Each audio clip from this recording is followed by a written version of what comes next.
إنا أنزلنا التوراة فيها هدى ونور. आगे पढ़े औज़ु बिल्लाह बिस्मिल्लाह को छोड़ें. أنزلنا التوراة فيها هدى ونور يحكم بها النبيون الذين أسلموا للذين هادوا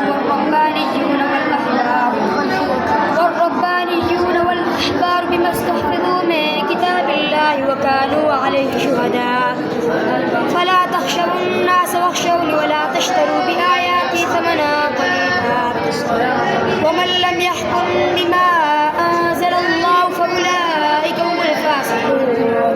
यूसुफ मैं तुझे देख रहा हूँ.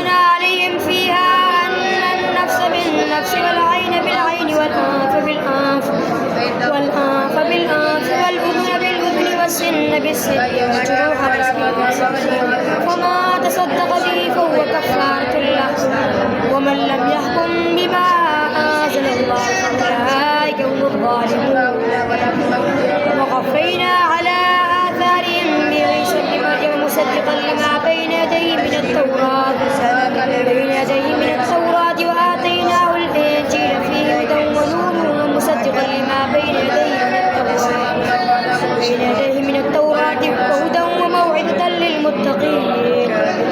وليحكم أهل الإنجيل بما أنزل الله فيه ومن لم يحكم بما أنزل الله فأولئك هم الفاسقون.